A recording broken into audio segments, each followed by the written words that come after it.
నలుగురి మరణానికి కారణమైన సాదిక్ ఖాన్ కు ఉరిశిక్ష విధించాలని, ప్రాణాలతో బయటపడ్డ కార్తికేయ రెడ్డికి న్యాయం చేయాలని కాకినాడ పార్లమెంట్ సభ్యులు తంగెళ్ల ఉదయ్ శ్రీనివాస్ కోరారు.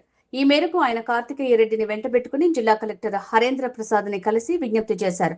ఇది సాధారణ కేసు కాదని, బాలుడి భవిష్యత్తు, కుటుంబానికి జరిగిన అన్యాయం వంటి అంశాలపై సమగ్ర దర్యాప్తు అవసరమని ఆయన స్పష్టం చేశారు. జగదీష్ రెడ్డి మృతికి ఏఈ నూకరాజు కుటుంబం ఆత్మహత్యలకు సాదిక్ ఖాన్ కారణమయ్యాడనే ఆరోపణలు తీవ్రంగా ఉన్నాయని, ఈ వ్యవహారంలో వెలుగులోకి వస్తున్న ప్రతి అంశంపైన నిష్పక్షపాతంగా దర్యాప్తు జరగాలని ఎంపీ డిమాండ్ చేశారు. జగదీష్ రెడ్డి మృతికి ముందు రోజు సాదిక్ ప్రోటీన్లో సైనైడ్ కలిపినట్టు వచ్చిన ఆరోపణలపై పూర్తి స్థాయి దర్యాప్తు అవసరమన్నారు.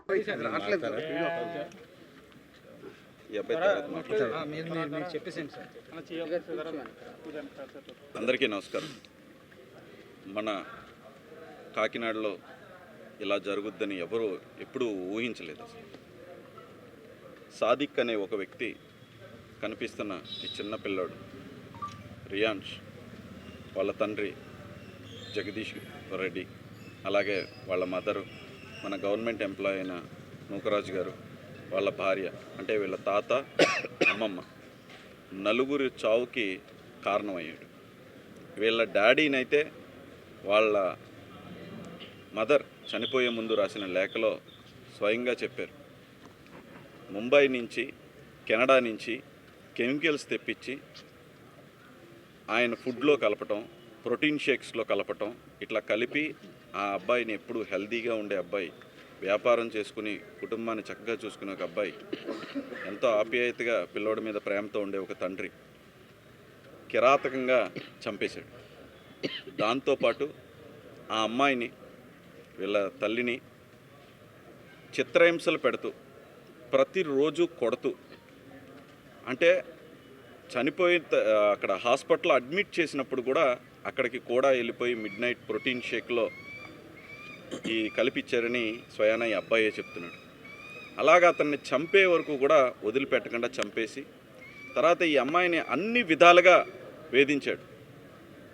మానసికంగా, శారీరకంగా ఉన్న ఆస్తులను అన్నిటిని కూడా తీసేసుకుని, వాళ్ళ ఏదైతే బ్యాంక్కి లింక్ అయి ఉన్న ఫోన్ నెంబర్స్ని తీసేసుకుని, వీళ్ళ తాతయ్యలు, అమ్మమ్మల నెంబర్లు బ్యాంకుకి లింక్ అయినవి కూడా తీసేసుకుని, వీళ్ళని వీడియోలు తీసి, వీళ్ళ మదర్ వీడియోలు తీసి బెదిరిస్తూ చిత్రహింసలు పెట్టి, చనిపోయే 3 రోజుల ముందు కూడా ఒక గొడ్డును బాదినట్టు బాధేయడని చెప్పి ఆవిడ మొత్తం చచ్చిపోయే ముందు ఆవిడ రాసిన లెటర్లో తెలిసింది.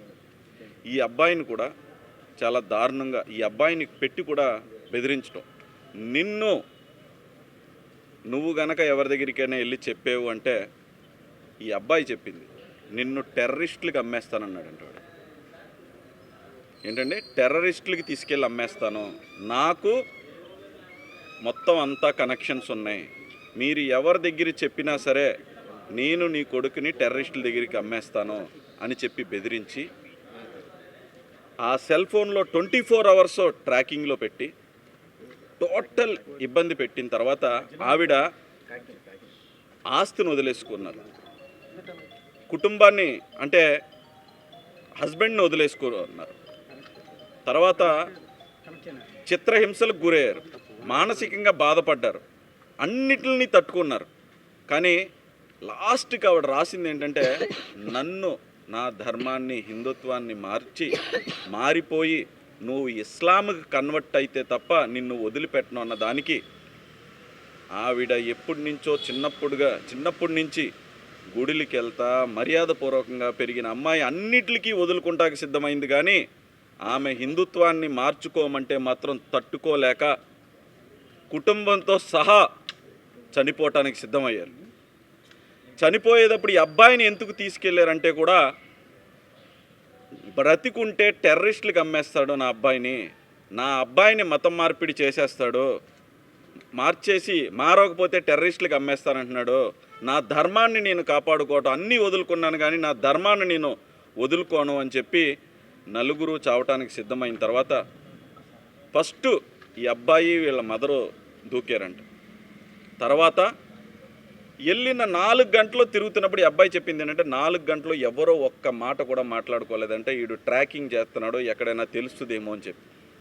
తర్వాత వీళ్ళ అమ్మమ్మ తాతయ్య దూకటంతో దూకిన వెంటనే వాళ్ళు కొట్టుకుపోయారు. వీళ్ళ మదరు కొంచెంసేపు ఈదగలిగారు. ఈ అబ్బాయికి స్విమ్మింగ్ వస్తుంటే లాస్ట్లో అన్నారంట, అమ్మా నువ్వు బ్రతికి ఈదగలిగితే కనుక నీ ఫ్రెండ్స్ ఎవరి దగ్గరికైనా పారిపోవాడు కంట్లో పడకుండా నా కళ్ళ ముందే నువ్వు చావటం నేను చూడలేకపోతున్నాను అని చెప్పిన తర్వాత 40 నిమిషాలు ఈ కుర్రోడు ఈదుతూ ఉండగా బోట్ వచ్చి ఇతన్ని కాపాడింది. ఈ అబ్బాయి పాపం మాస్క్ వేసుకుంటుందే మీడియా కనపడకూడదనో ఏదో లేదు, భయభ్రాంతులకు గురయ్యి నువ్వు ఎక్కడైనా కనిపించినా ఎవరికైనా చెప్పినా నిన్ను టెర్రరిస్టులకు అమ్మేస్తాను, ఏంటంటే టెర్రరిస్టులకు అమ్మేస్తాను అని చెప్పి బెదిరించడం వల్ల ఈ చిన్నపిల్లోడు భయపడ్డాడు. నాకు ఎప్పటి నుంచో అందులో లేఖలో రాశారు, ఎంత నమ్మకం ఉంటే ఎంతమంది ఉన్నా సరే ఈ లెటర్ని ఎంపీ ఉదయ్ గారికి ఎస్పీ గారికి అందజేయవలసిందిగా కోరుతున్నాను అని చెప్పారు. అంటే ఇదంతా ఏంటి అంటే మా అధినాయకుడు పవన్ కళ్యాణ్ గారు కానీ మేము కానీ సమాజం పట్ల ఎలాగ పనిచేస్తామన్నది వాళ్ళకి తెలుసు కాబట్టి ఆ లేఖలో డైరెక్ట్గా నా పేరు కూడా రాశారు. కానీ నిజంగా ఒక కంట తడిపెట్టేలాంటి ఒక విషయం, టెర్రరిస్టులకు అమ్మేస్తానన్నదే సాధారణంగా వదలకూడదు. ఈరోజు నేను కలెక్టర్ గారి దగ్గరికి వచ్చిన విషయం ఏంటి అంటే ఈ అబ్బాయి ఆస్తులన్నింటినీ కూడా ఆస్తులన్నింటినీ కూడా కబ్జా చేసి పెట్టుకున్నాడు వాడు.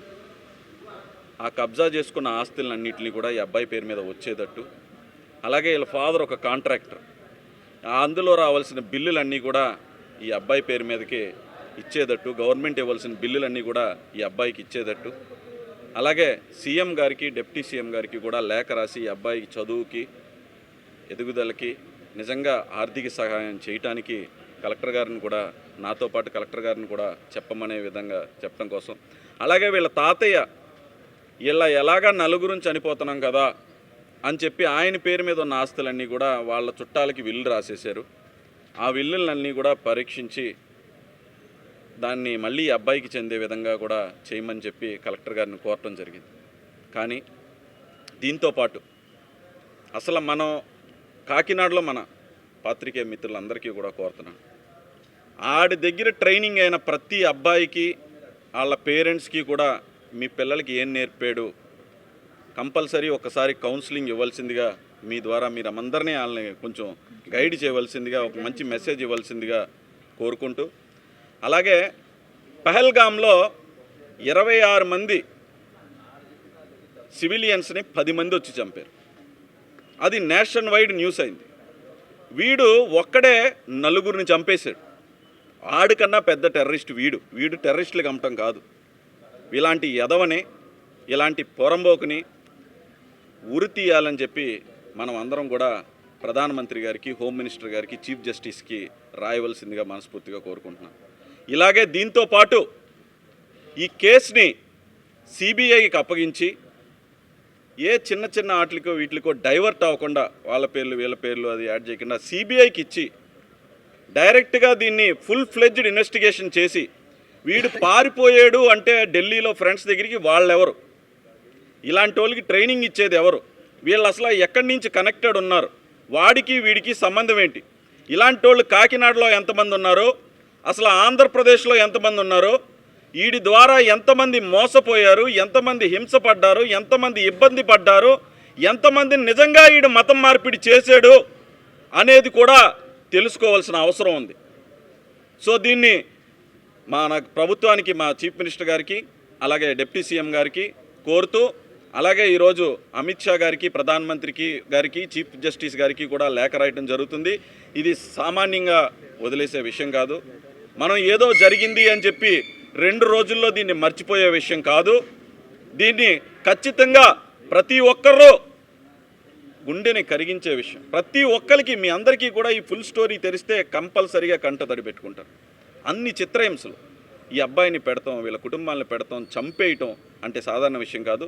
సో డెఫినెట్లీ దీన్ని సిబిఐకి ఇస్తూ, స్టేట్ గవర్నమెంట్ కూడా దీన్ని సపోర్ట్ చేస్తూ, నిజంగా ఎంతమంది బాధితులు ఉన్నారో కనిపెడుతూ, అలాగే వాడికి ఉరిశిక్షకు తక్కువ లేకుండా కూడా వేయించవలసిందిగా ఈ మీడియా ముందు మీ అందరినీ కూడా నేను చీఫ్ జస్టిస్ గారిని, ప్రధానమంత్రి గారిని, హోమ్ మినిస్టర్ గారిని, అలాగే ముఖ్యమంత్రి గారిని, డిప్యూటీ సీఎం గారు మా పవన్ కళ్యాణ్ గారిని కూడా కోరుకుంటున్నాను. ఆయన సనాతన ధర్మం కాపాడాలి అంటే ఏదో అనుకున్నారు. ఇప్పుడు తెలుస్తుందా దాని విలువ? సనాతన ధర్మాన్ని కాపాడకపోతే మనం అందరం ఐక్యమత్యంగా లేకపోతే ఏం జరిగిందో చూడండి. ఇలాంటి ఎదవలు ముందుకొస్తారు. మతం మార్పిడి జరగకపోతే చంపేస్తాను అని బెదిరిస్తారు, టెర్రరిస్టులకి అమ్మేస్తాను అని బెదిరిస్తారు. దీనికోసమే ఆయన మొత్తుకునేది. ఇలాంటి విషయాలు కంటికి చనిపోయారు కాబట్టి తెలిసింది. తెలియకుండా ఎంతమంది ఇబ్బంది పడుతున్నారో మీ అందరూ కూడా మనస్ఫూర్తిగా ఆలోచించుకోవాల్సిందే మీ అందరినీ కోరుకుంటున్నాను. సో ఈ అబ్బాయి కూడా నువ్వేం భయపడకో, నీకు నేనున్నాను. మన పవన్ కళ్యాణ్ గారు ఉన్నారు, సీఎం గారు ఉన్నారు, పిఎం గారు ఉన్నారు, నీ వెనక మా నాయకులు అందరూ ఉన్నారు, గవర్నమెంట్ ఉంది, మీడియా ఉంది, అందరూ ఉన్నారు. ఏం కాదమ్మా నీకు, నువ్వు భయపడకో అని చెప్పి నేను ఈరోజు ఇక్కడికి తీసుకొచ్చాను. సో ఈ అబ్బాయి కూడా ఒక 2 ముక్కలు మీతో చెప్పదలుచుకున్నాడు. వాళ్ళ అమ్మని ఏం చేశాడు, వాళ్ళ నాన్నని ఏం చేశాడు, ఈ అబ్బాయితో ఏమన్నాడు కూడా ఈ అబ్బాయి చెప్తాడు. స్ట్రిక్ట్ ఇన్వెస్టిగేషన్ చేయమని పెట్టిన మీడియా ప్రెస్ మీట్ ఇది. ఈ అబ్బాయిని తీసుకొచ్చి ఫస్ట్ ఈ అబ్బాయికి కావాల్సిన సేఫ్టీ, అలాగే ఇన్ డెప్త్ ఆఫ్ ద కేసుని ఇన్వెస్టిగేషన్ చేయమని, ఎవరు వెళ్ళారు, వాడి దగ్గర ఎంతమంది నేర్చుకున్నారో అన్న దగ్గర నుంచి, వీడి ఫోన్ కాల్సు, వీడి బ్యాంక్ ట్రాన్సాక్షన్స్, వీడు ఢిల్లీకి వెళ్ళింది ఎవరి దగ్గర ఉన్నాడు అనే విధంగా, వీడు ఎంతమందిని ఇబ్బంది పెట్టారని ఎవరైనా ఉన్నా సరే ధైర్యంగా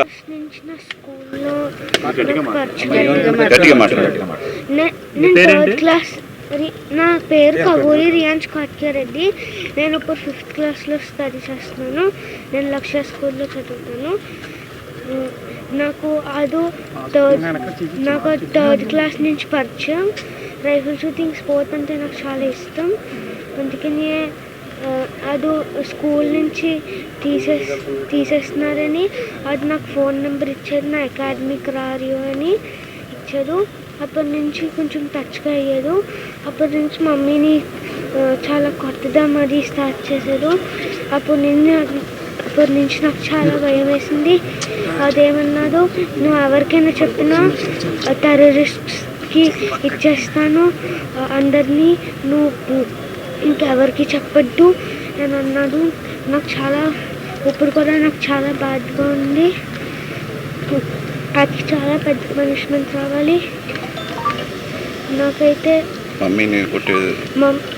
మమ్మీ రోజు కొట్టేవారు, మమ్మీ చాలా ఏడ్చేది. నాకు చాలా బాధగా ఉంది దాని గురించి. ఇంకేది అసలు వదలతో చాలా పెద్ద పనిష్మెంట్ రావాలి. డాడీ ప్రోటీన్ షేక్లో కూడా ఫిజియోథెరపీ సెంటర్ దగ్గర ఏదో కెమికల్ మిక్స్ చేసేసి నా డాడీని కూడా చంపేశారు. నా హోల్ ఫ్యామిలీని రూయిన్ చేసేసారు. అది చాలా పెద్ద పనిష్మెంట్ ఉండాలి. నాకు చాలా బాధగా ఉంది. అది మీకు అసలు వదులుతోండి. బాబు ఫిజియోథెరపీ సెంటర్ దగ్గర జరిగింది అంటారా? Physiotherapy centre